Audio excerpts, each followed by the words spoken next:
Bonjour à tous les amis, auditeurs et auditrices pour notre rendez-vous hebdomadaire Panorama Info. C'est comme d'habitude Hervé Choseville à l'antenne, heureux de vous retrouver. Dans la nuit du 17 au 18 octobre dernier, après l'annonce de l'explosion à l'hôpital Al-Ahli de Gaza, un lieu de culte juif a été attaqué au nom du soutien aux Palestiniens à El Hamma, dans le sud tunisien. Comprenne qui pourra, mais je vais tenter d'expliquer. On sait à présent ce qu'il en est de cette explosion à l'hôpital Al-Ahli de Gaza. Cet hôpital est situé dans le centre-ville de Gaza. Le 17 octobre au soir, donc quelques heures avant l'attaque contre ce lieu de culte juif en Tunisie. Le 17 octobre au soir, donc, peu avant 19 h, une explosion s'est produite sur le parking de l'établissement, sur lequel des personnes déplacées avaient cru trouver refuge.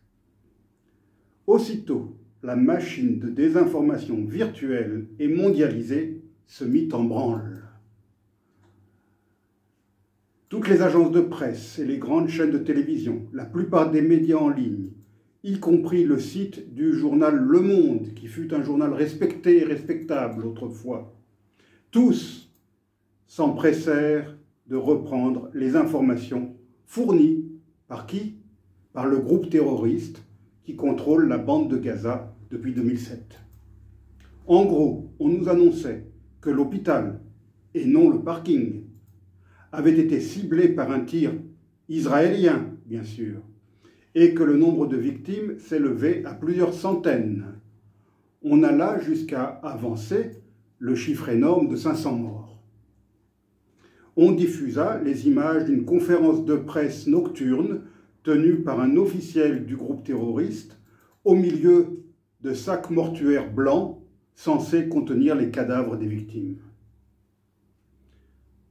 Très vite, l'armée et le gouvernement d'Israël diffusèrent des communiqués dans lesquels ils niaient catégoriquement que l'hôpital ait été la cible d'un tir israélien. Mais le mal était fait. Pour la rue arabe, pour tous les bien-pensants de Paris, de Londres ou d'ailleurs, cette explosion ne pouvait être que le fait d'Israël. Aussitôt, des déclarations, des communiqués, des tweets fusèrent de toutes parts pour condamner Israël. Le président et d'autres officiels de l'autorité palestinienne accusèrent Israël d'avoir délibérément visé l'hôpital, lequel, selon eux, aurait été détruit. Mahmoud Abbas a déclaré, aussitôt après l'explosion, un deuil national de 3 jours, tout en qualifiant l'attaque de massacre. Le président égyptien Abdel Fattah al-Sisi a pour sa part condamné l'attaque israélienne, qui était, selon lui, je cite, « une violation manifeste du droit international ». Moussa Faki, président de la Commission de l'Union africaine, a quant à lui aussitôt condamné l'attaque et il a accusé Israël de crimes de guerre. Même l'ONG, l'organisation non gouvernementale Médecins sans frontières, a condamné ce qu'elle a qualifié de, je cite, « bombardement israélien » de l'hôpital. Mais dans une publication ultérieure, cette ONG a fini par reconnaître ne pas savoir qui était à l'origine de l'explosion. En effet, dès le lendemain, des indices tels que des images, des vidéos, des enregistrements de conversations téléphoniques et autres firent naître le doute. Tout semblait démontrer que le tir provenait en fait du territoire même de Gaza et non d'Israël, et qu'il serait le fait d'un groupe terroriste palestinien dénommé Djihad islamique. Au mieux, il se serait agi d'un problème technique survenu lors de l'envoi d'une fusée explosive vers Israël, laquelle serait tombée sur le parking de l'hôpital. On ne soulignera jamais assez que très nombreux sont les tirs ratés en provenance de la bande de Gaza, qui finissent par tomber sur la bande de Gaza elle-même, faisant d'innombrables victimes. Mais de cela, il n'en est jamais question dans nos grands médias.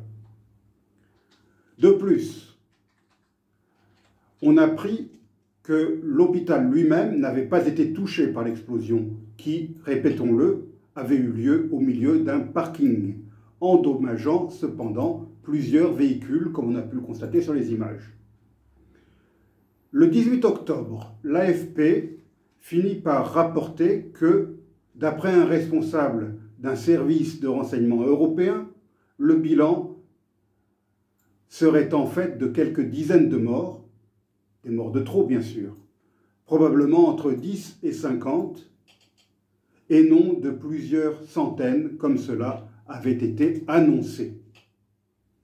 Mais c'était trop tard, car, encore une fois, le mal était fait. Encore aujourd'hui, la majorité de la population des pays arabo-musulmans demeure convaincue que cet hôpital de Gaza a effectivement été détruit et qu'il l'a été par un tir israélien, bien sûr. L'idée même que l'explosion eût été le fait d'un groupe palestinien est tout simplement irrecevable par la rue arabe et aussi, hélas, par les populations musulmanes des grandes métropoles occidentales, y compris celles vivant en France. À la suite de l'explosion, de nombreuses manifestations ont été organisées dans des pays arabo-musulmans afin de protester contre Israël. Des manifestations ont notamment eu lieu devant les ambassades de France, à Tunis et à Téhéran. Là aussi, ne cherchez pas à comprendre. On manifeste devant l'ambassade de France parce que la France a des relations avec Israël.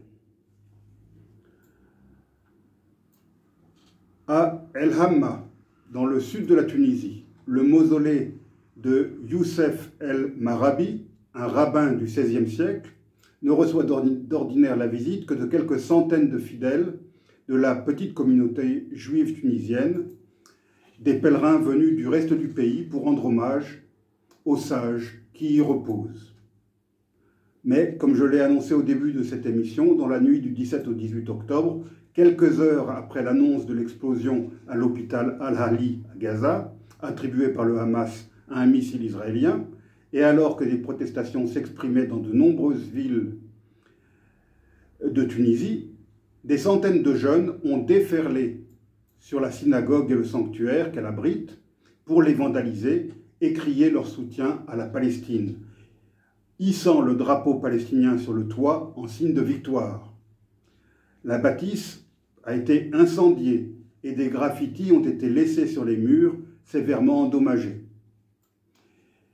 Ils y sont allés au marteau, ils ont brûlé l'endroit, ils ont tout défoncé, dénonce un juif tunisien qui a préféré bien sûr garder l'anonymat par peur de représailles. L'annonce de la profanation de ce mausolée a suscité beaucoup d'émoi au sein de la communauté juive tunisienne. Elle a en outre fait craindre que le soutien historique à la cause palestinienne qui mobilise toute la Tunisie ne verse à nouveau dans l'antisémitisme, ou plutôt dans l'anti-judaïsme, comme cela fut le cas dans le passé. Oui, je préfère utiliser le terme anti-judaïsme parce que les Arabes sont aussi des sémites. Donc parler d'antisémitisme de la part de populations arabes peut être interprété comme un contresens. Cette profanation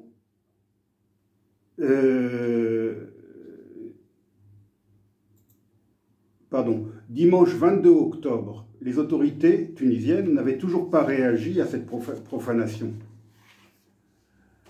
Le 9 mai, après l'attaque terroriste contre le pèlerinage juif de la Griba à Djerba, qui avait fait 5 morts, dont 2 pèlerins et 3 policiers, le président tunisien Kais Saïed s'était empressé de dénoncer les réactions internationales attribuant un caractère antisémite à l'attaque, alors que selon lui, je cite, Des Palestiniens sont tués chaque jour et personne n'en parle.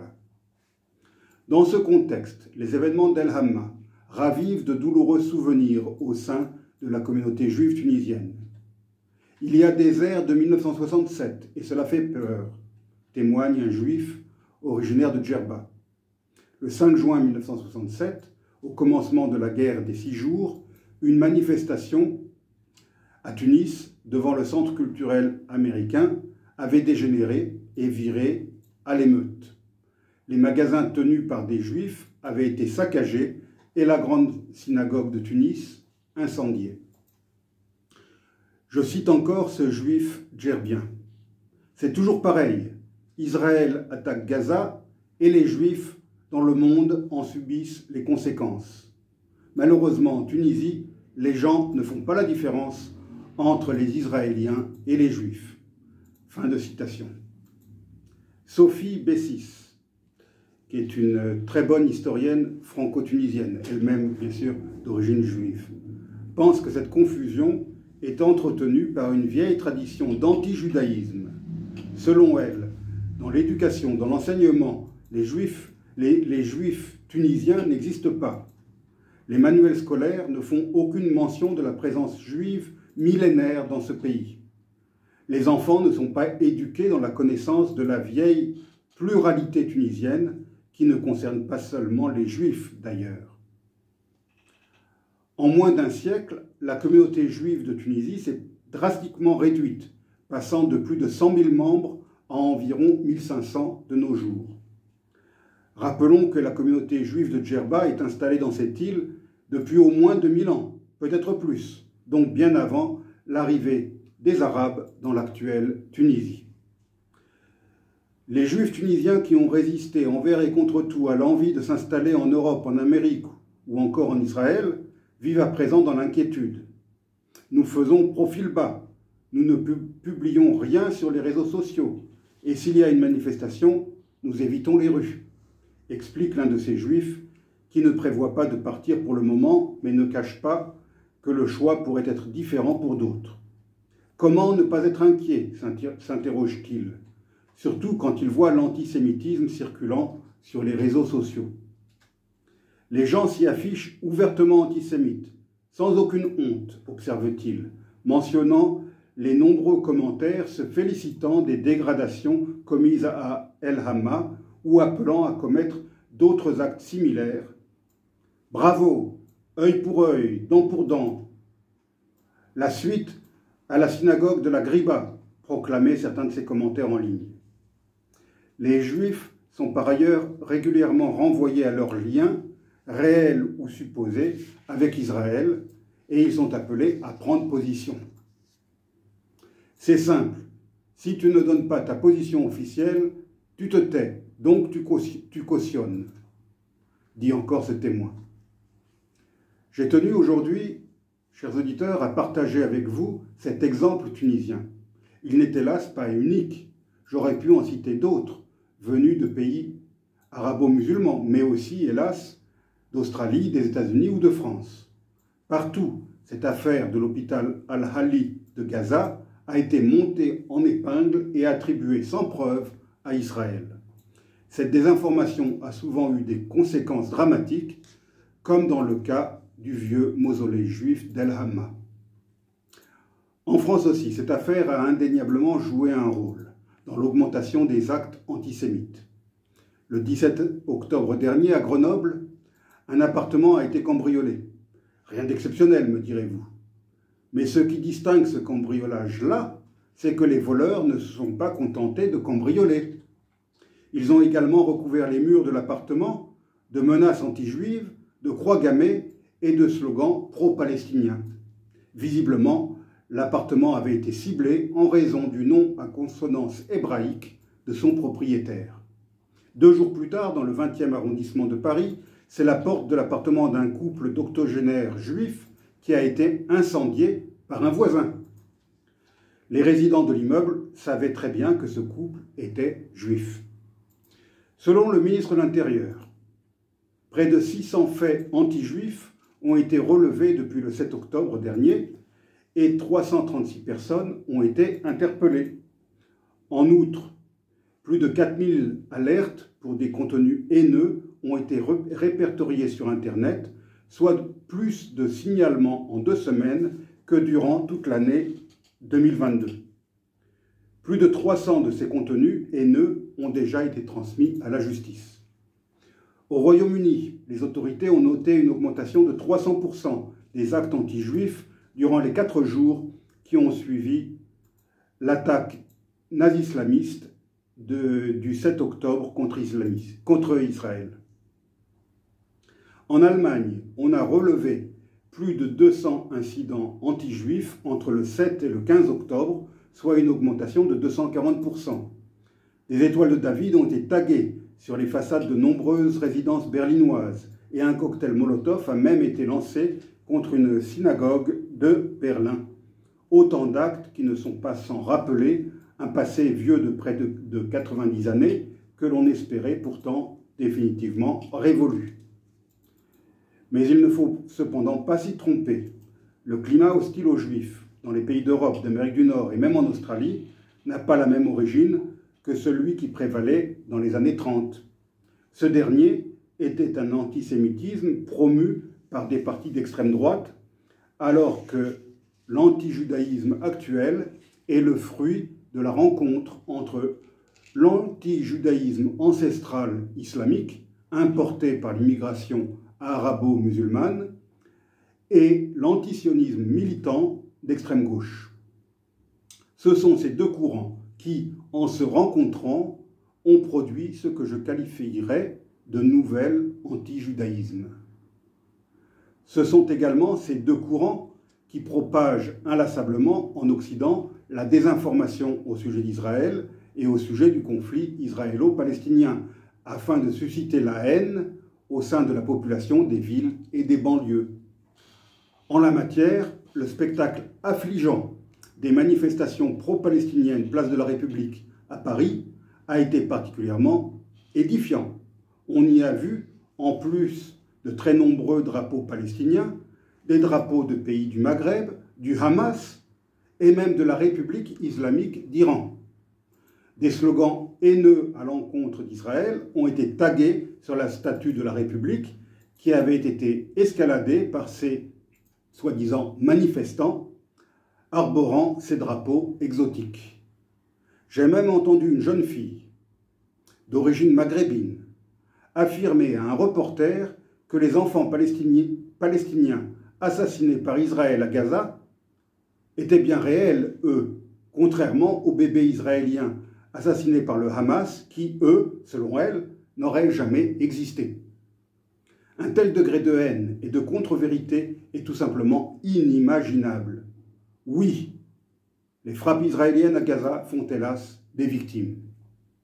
Mais l'armée israélienne est une armée professionnelle qui cherche à éviter au maximum de faire des victimes collatérales lors de ces opérations, qu'elles soient aériennes ou terrestres. D'autant que l'armée israélienne et les autorités de ce pays, Israël, sont très conscients que la moindre bavure est aussitôt récupérée et exagérée, utilisée donc contre Israël. Malheureusement, le groupe terroriste qui contrôle le territoire de Gaza utilise la population civile et, depuis le 7 octobre, les otages comme boucliers humains. On ne peut pas mettre sur le même plan les victimes des frappes israéliennes et celles de ce que j'appelle les nazis islamistes, même si toute mort est regrettable. Le 7 octobre, ces nazis islamistes ont délibérément ciblé des civils désarmés. Leurs instructions, comme le prouvent les documents saisis depuis, étaient de tuer un maximum de ces civils et de prendre des otages. Ils ont donc tué et encore tué, froidement, méthodiquement, des familles entières dans leurs maisons, des jeunes rassemblés pour un festival, souvent avec un raffinement inouï dans la cruauté et dans l'horreur, comme cela a été mis en évidence dans les vidéos qu'ils ont eux-mêmes réalisées. Les nazis, en leur temps, ont tout fait pour cacher les horreurs qu'ils avaient commises durant la Seconde Guerre mondiale. Les nazis islamistes de Gaza, eux, ont fait tout le contraire. C'est à croire qu'ils étaient fiers des atrocités commises. Mais sans doute leurs vidéos avaient pour but de terroriser le public israélien.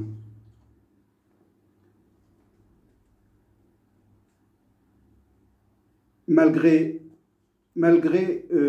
toutes ces horreurs, quelques jours après ce massacre commis par les nazis islamistes de Gaza, à Sydney, dans la lointaine Australie, on pouvait entendre cet ignoble slogan repris en chœur par la foule des manifestants « Gas the Jews », gazer les Juifs. Une telle ignominie est autant effrayante qu'écœurante. La France d'aujourd'hui n'est plus ce qu'elle a été. Dans les années 70, années de ma jeunesse, les slogans entendus place de la République, les tags haineux sur la statue, tout cela n'aurait pas été toléré. J'ai la pénible impression que de nos jours, on préfère laisser dire et laisser faire afin de ne pas être accusé par les bien-pensants de vouloir stigmatiser la communauté musulmane dans son ensemble. Il s'agit là d'une erreur de calcul qui risque fort de se payer très cher d'ici à quelques années. Car, de même que les nazis islamistes du Hamas ne représentent pas l'ensemble des Palestiniens, l'antijudaïsme et le fondamentalisme islamique ne représentent pas, fort heureusement, l'ensemble des musulmans de France et d'Europe. Le président français a beaucoup tardé avant de se rendre en Israël pour présenter les condoléances de la France au peuple israélien. Tous les autres dirigeants des principaux pays d'Europe avaient fait le déplacement avant lui. Emmanuel Macron a voulu compenser ce regrettable retard en se démarquant des autres chefs d'État et chefs de gouvernement. Aussitôt après avoir rencontré le président et le Premier ministre israélien, il a en effet jugé opportun de se rendre à Ramallah afin de s'entretenir avec le chef de l'autorité palestinienne. En agissant de la sorte, il a remis en scène un dirigeant presque nonagénaire, corrompu et totalement discrédité aux yeux de son propre peuple. Était-ce vraiment nécessaire? Il a aussi remis sur la table la fameuse solution à deux États, à laquelle certains font encore semblant de croire. Enfin, il a proposé la création d'une coalition contre le Hamas, similaire à celle qui avait été formée pour lutter contre Daesh. Croyait-il lui-même à la possibilité de mettre sur pied une telle coalition? J'en doute fort. La démarche présidentielle n'a rencontré que le scepticisme, voire la méfiance et l'hostilité, tant en Israël que du côté palestinien, et aussi, il faut le noter, chez les principaux partenaires de la France. Le temps de la négociation arrivera, probablement entre de nouveaux dirigeants israéliens et de nouveaux dirigeants palestiniens. Car les jours au pouvoir de l'actuel Premier ministre israélien sont certainement comptés après le fiasco sécuritaire du 7 octobre. Et ceux de Mahmoud Abbas, tellement discrédités, le sont également. Une fois que ces deux dirigeants seront à la retraite, une nouvelle donne entre Israël et ses voisins palestiniens pourra certainement voir le jour. Mais il convient, avant toute autre chose, de supprimer d'abord la menace nazi-islamiste du Hamas. Ce mouvement terroriste, avec ses atrocités ignobles contre des civils désarmés, a certainement porté un rude coup à Israël, même si ce drame a en définitive suscité un formidable élan d'unité nationale dans le pays. Mais le Hamas a surtout porté un coup qui risque d'être fatal à la cause palestinienne dans son ensemble. Le grand écrivain franco-marocain Tahar Benjelloun n'a-t-il pas écrit dans un article publié par le magazine français Le Point, je cite, « Le 7 octobre, la cause palestinienne est morte, assassinée. » Il a débuté son article avec ces mots. « Moi, arabe et musulman, de naissance, de culture et d'éducation traditionnelle marocaine, ne trouve pas les mots pour dire combien je suis horrifié par ce que les militants du Hamas ont fait aux Juifs. La brutalité, quand elle s'attaque aux femmes et aux enfants, devient barbarie et n'a aucune excuse ni justification. On ne saurait être plus d'accord avec le courageux Tahar Benjeloun. Pour ma part, au lieu de ce déplacement inutile à Ramallah, j'aurais préféré voir le président français quitter Israël pour se rendre à Erevan, en Arménie, afin d'exprimer la solidarité de la France au peuple arménien, lui aussi victime d'une agression barbare. Avant de rentrer à Paris, il aurait aussi pu faire une escale, une étape à Kiev, afin de renouveler haut et fort le soutien de la France au peuple ukrainien. De cette manière, le président français aurait indiqué au monde entier que la France est toujours du côté des agressés et qu'elle ne renvoie pas agresseurs et agressés dos à dos. Cela aurait eu certainement davantage de panache que ce piteux déplacement de Ramallah. Je vous remercie pour votre attention, chers amis auditeurs, et je vous laisse avec une célèbre chanson juive qui fait maintenant partie de notre patrimoine national, je dirais, parce qu'on l'entend même dans les églises en France. À la semaine prochaine.